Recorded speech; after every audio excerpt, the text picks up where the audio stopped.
홍수 심판의 시작이라는 제목으로 함께 말씀을 생각해 보길 원합니다. 노아는 우리가 잘 아는 것처럼 하나님의 명령에 순종하여 무려 120년 동안 노아의 방주를 만들었습니다. 누가 봐도 이 방주를 짓는 것은 말이 안 되는 일이었습니다. 아무도 이해해 주지 않는 일, 더 나아가 조롱을 받고 또 욕을 받는 일, 아무리 강한 소신을 갖고 있다고 할지라도 계속해서 그 일들을 이어간다라는 것은 결코 쉽지 않았을 것입니다. 노아가 하나님의 명령에 따라 만든 방주는 그 모양부터가 평소에 우리가 생각하던 그 배의 모양과도 전혀 다른 모습이었습니다.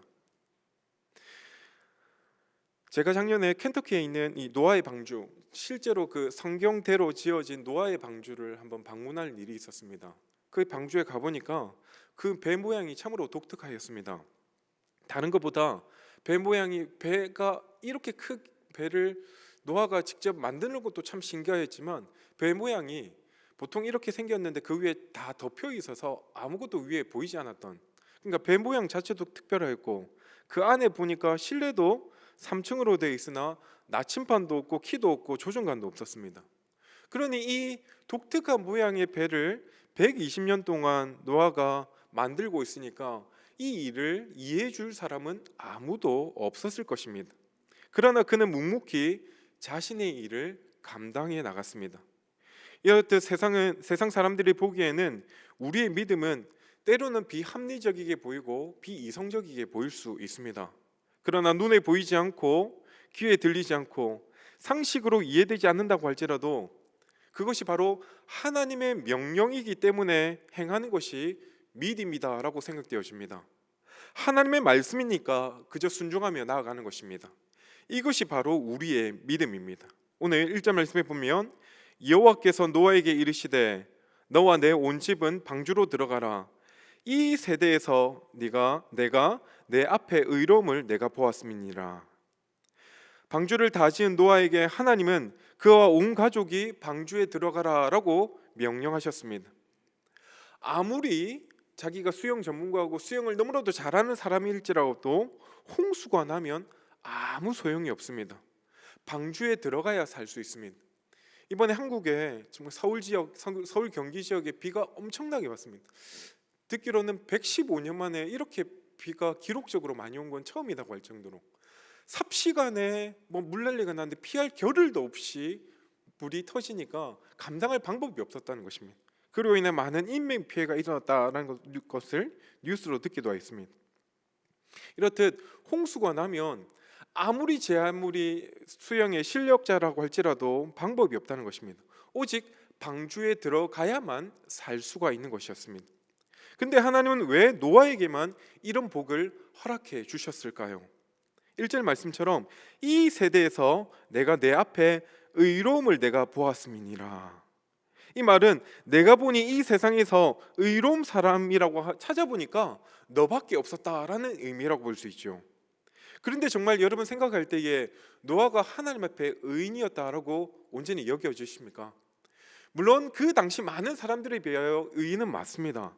하지만 그가 홍수가 끝나고 나서 그가 처음으로 한 일을 보면 포도 농사를 짓고 포도 열매를 많이 마시고 나니까 나중에는 옷을 벗고 취하에서 누워 자는 사건이 일어나고 말았습니다. 이로 인하여서 자녀들에게 수치를 드러내는 일들이 일어났다라는 것이죠. 이렇듯 완전한 의로운 사람이란 이 땅에 없다는 것입니다. 그런데 하나님께서 그를 의롭다고 여겨주셨습니다. 왜 그럴까요? 그것은 그 구원의 방주를 만드는 것들, 이것들을 하나님 말씀에 순종한 것도 참으로 귀하게 여기시고, 또한 그가 선한 일들을 행했기 때문에 하나님께서 귀하게 여겨주신 것이 아니라 노아의 방주의 구원은 노아의 선함으로 일한 것이 아니라는 것을 또한 우리에게 말씀하기 위한 것이었습니다. 이 말은 다른 말로 하면 우리가 아무리 하나님을 위하여 선한 일, 착한 일을 좀 한다고 해도 우리 가운데 구원을 이루어지는 것이 아니라는 겁니다. 그러나 그 시대에 노아만이 하나님의 은혜에 반응하는 믿음의 삶을 살았던 사람이었다고 볼 수 있습니다. 그래서 그에게 하나님의 구원이 이루어진 것입니다. 그러니까 노아의 의로움이라는 것은 그의 완전한 완벽함이 아니라 하나님이 주신 그 은혜에 그저 감사할 줄 알며 그 은혜에 걸맞는 삶을 살았기 때문이다라고 볼 수 있는 것이죠. 노아는 늘 하나님과 동행하며 하나님과 교제하고 하나님이 주신 은혜에 감사하며 하나님과 동행한 것을 그 삶의 가장 기쁨으로 여기며 살아갔던 것입니다. 하나님은 이처럼 값없이 주어진 선물로 은혜에 감사하며 반응하는 사람들을 지금도 의롭게 여겨 주십니다. 우리가 하나님의 은혜에 감사하며 하나님 감사합니다, 나에게 은혜 베풀어 주심을 너무나도 귀하게 여깁니다 라고 나올 때에 우리는 부족해도 우리를 의롭게 여겨 주신다라고 말씀하십니다. 하나님은 그 의로운 노아를 통해 구원을 계획하셨고 방주를 만들어 그 안에 들어가라라고 명령하셨습니다.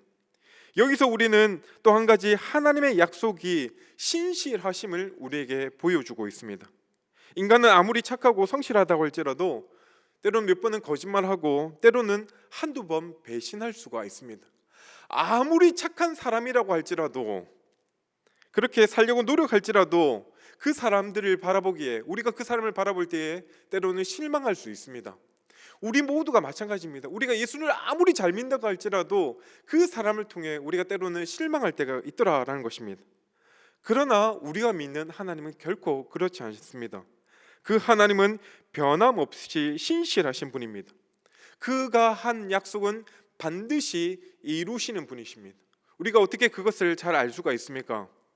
하나님은 오늘 물로 심판하실 때에 노아를 택하셔서 구원을 약속하셨고 그 약속을 반드시 이루어 주시고 성취하신 분이십니다. 성경은 모든 것을 우리에게 다 알려주진 않습니다. 그러나 우리가 꼭 알아야 될 내용은 다 알려주고 있습니다.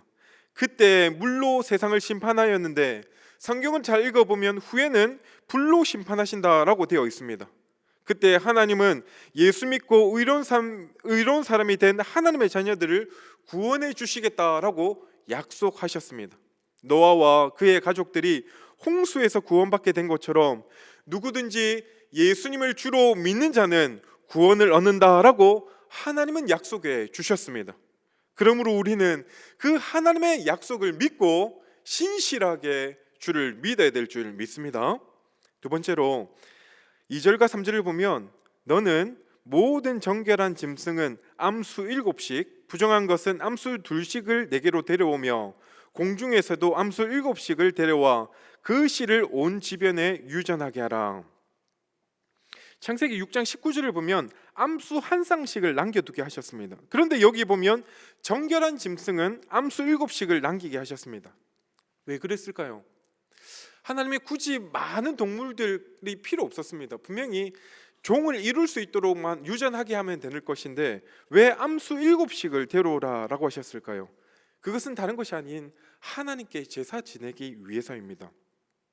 짝을 지고 데려온 이유는 종의 보존을 위한 것도 있었지만 정결한 짐승 7쌍씩 데려오게 하신 것은 바로 하나님께 제사하기 위함이었습니다. 정결한 짐승이란 제사를 드리기에 합당한 짐승이라고 볼 수가 있습니다. 그러니까 방주 안에서 제사를 노아가 드렸다라는 것을 우리가 알 수 있죠. 제사는 지금으로 이야기하면 하나님께 예배를 드리는 것이다 라고 볼 수 있습니다. 예배는 하나님과의 관계 속에서 가지며 하나님과 동행하는 것을 의미한다라고 볼 수 있습니다. 예배는 하나님을 하나님으로 인정해 드리는, 또한 하나님을 높이는 행위가 바로 예배입니다. 그리고 내 삶을 하나님께 드린다, 내 삶을 하나님께 온전히 바칩니다 라는 이 믿음의 고백이 바로 우리가 드리는 예배입니다. 예배를 드리는 곳은 그 어느 곳이든 바로 그곳이 거룩한 곳으로 변하게 될 줄 믿습니다. 예배 드리는 곳에서는 하나님의 임재와 하나님의 영광과 하나님의 능력이 나타날 수가 있습니다. 놀랍게도 우리가 예배를 드릴 때에 우리의 마음이 변하는 것을 깨닫게 됩니다. 그렇게 강팍했던 사람이 예배 가운데에 변화의 모습이 일어난다는 것입니다. 우리의 상황이 어떠하든지 상관없이 우리 삶 속에 예배를 드리며 나갈 때에 그곳에 바로 하나님의 임재와 하나님의 능력이 충만하게 나타나게 될 줄 믿습니다. 방주 안에서 노아와 가족들이 드리는 예배를 인하여 하나님의 영광과 능력이 나타났습니다. 지금 밖은 어떻습니까? 굉장히 무시무시합니다. 온 세상이 물로 심판을 받고 있는 상황이었습니다. 그러나 그 방주 안에서는 하나님의 임재가 있었습니다. 그것이 1년 동안 방주 안에서 그들이 살아남을 수 있었던 이유가 될 수 있었지요. 여러분 한번 생각해 보십시오. 그 안에서 노아의 가족들이 얼마나 불안했겠습니까? 지금 밖은 온통 물난리가 일어나 있었고 언제 이 일들이 끝날지 전혀 알 수 없는 그 상황 가운데서 창이라는 것은 저 꼭대기에 조그마한 것 하나밖에 있지 않고 날마다 우르르 쾅쾅 하는 소리가 엄청나게 들리고 배는 계속해서 요동하고 있고 그것 때문에 그들은 한 번도 타보지 못한 배를 타기 때문에 배멀미는 얼마나 심했겠습니까? 그런데 그 안에서 그들은 하나님 앞에 예배를 드렸습니다. 짐승을 잡아놓고 하나님께 예배를 드립니다. 그리할 때에 그들 가운데에 참으로 놀라운 하늘의 위로가 흘러 넘쳐났다라고 볼 수 있죠. 하나님이 큰 위로를 주시고 거기에 하나님의 임재가 있었고 하나님이 그들의 마음을 만져주심으로 말미암아 두려워하지 말라, 놀라지 말라, 내가 너희와 함께 하겠다라는 말씀이 그들 가운데에 강하게 예배 가운데에 흘러 넘쳐났지 않겠습니까? 노아는 혼자만 예배드린 것이 아니었습니다. 노아의 가족들 8명이 함께 모여 하나님 앞에 예배를 드렸습니다. 예배를 드리며 서로를 의지하며 또한 서로를 세워주었습니다. 우리 걱정하지 말자, 하나님을 믿고 나가자, 하나님께서 분명히 우리를 구원해 주신다고 약속하지 않냐, 결코 우리가 낭망하지 말고 끝까지 하나님만을 의지하자라는 고백들을 서로 간에 하지 않았겠습니까? 이것이 바로 예배의 모습입니다. 오늘 아침 우리가 주님 앞에 나와 예배를 통하여서 정말 노아가 그 노아 방주 안에서 누렸던 그 놀라운 은혜가 바로 이 자리 가운데에 동일하게 일어날 수 있게 되길 간절히 소망합니다. 상상을 초월하는 그 하나님의 능력이 임하게 됨을 정말 여러분 믿으시길 바랍니다. 우리 마음 가운데에 정말 상한 마음, 아픈 마음, 힘든 마음이 주님 앞에 예배할 때에 놀랍게 치유되고 회복되게 되는 역사가 있게 되길 간절히 소망합니다. 4절에 보니까 지금부터 7일이면 내가 40주야를 땅에 비를 내려 내가 지은 모든 생물을 지면에서 쓸어버리리라.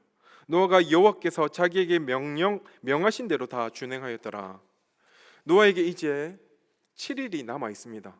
이 7일 동안 하나님이 약속하신 대로 생명 있는 동물들을 노아의 방주로 이끌어 오십니다.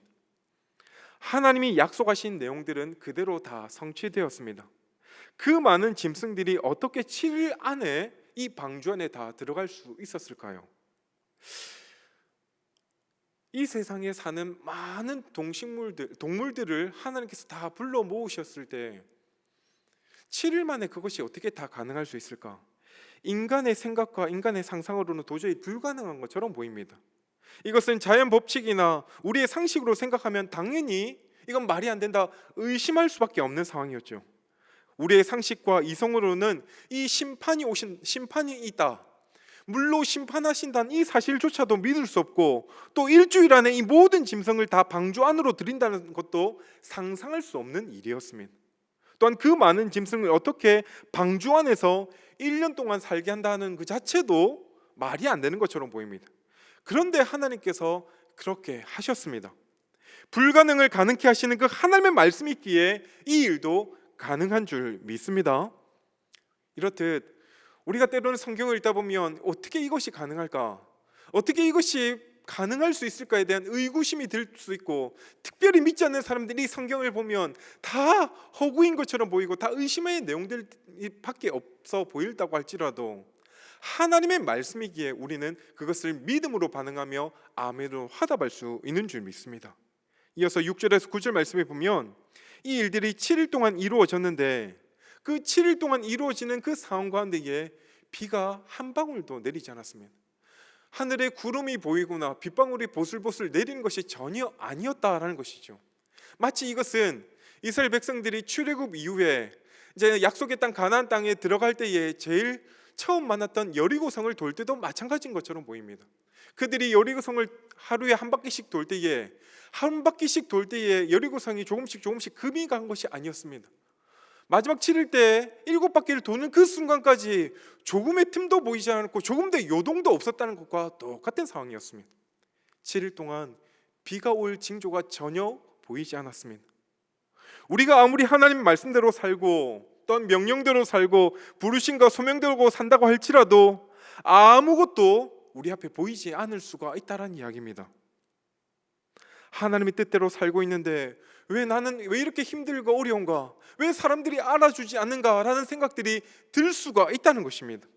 여전히 조롱이 많고 내가 하나님 일을 하는데 욕을 먹을 수가 있습니다. 어쩌면 그것이 우리의 신앙의 현실인 줄 믿습니다. 우리가 하나님의 음성을 듣고 살아가지만 순간순간 갈등이 있을 수 있고 여러 가지 문제들을 우리 앞에 당면할 수도 있습니다. 그래서 참 신앙생활이라는 것이 힘든 것이 사실인 것 같습니다. 그러나 여러분, 우리가 믿고 있는 하나님을 그까지 의지하며 나가면 여러 가지 갈등이 있고 어려움이 있고 힘듦이 있는 것이 지극히 정상적이라는 사실을 여러분 꼭 기억하시길 바랍니다. 성경을 읽다 보면 수많은 믿음의 사람들이 기록들이 있는데 그들이 다 그렇게 살았다라는 것을 우리가 알 수 있습니다. 성경 말씀에 불순종한 경우도 있지만 믿음으로 순종하며 나간데도 불구하고 여전히 그들 가운데에 어려움은 참으로 많이 당면하고 있었다는 것입니다. 그럼에도 불구하고 믿음으로 나갔을 때 그들은 결국 믿음의 승리를 이루었다라는 것을 우리가 성경을 통해 너무나도 잘 알고 있습니다. 믿음장이라고 불리는 히브리서 11장을 보면 믿음으로 승리한 사람들, 믿음으로 승리한 선조들의 이야기가 쭉 기록되어 있습니다. 그들의 내용들을 하나하나 다 읽어보면 그들은 끝까지 믿음으로 나갔을 때에 하나님께서 그들을 높여주셨습니다. 혹시라도 하나님께 순종하는 삶을 살고 있는데 믿음으로 굳건히 이기려고 노력하고 있는데 왜 내 삶은 이렇게 꼬이고 힘든가? 왜 힘들고 어려운 삶의 연속인가? 라는 분들이 혹시 있습니까? 여러분, 그러나 결코 실망하지 마십시오.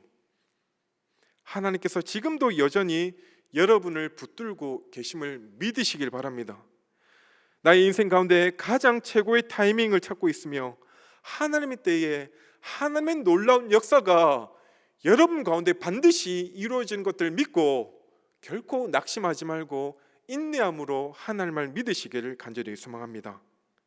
10절에 보니까 7일 후에 홍수가 땅에 덮이니, 비 한 방울도 안 보였는데 정확히 7일이 되니까 비가 땅에 떨어지기 시작했습니다. 홍수가 땅을 삽시간에 뒤덮고 말았습니다.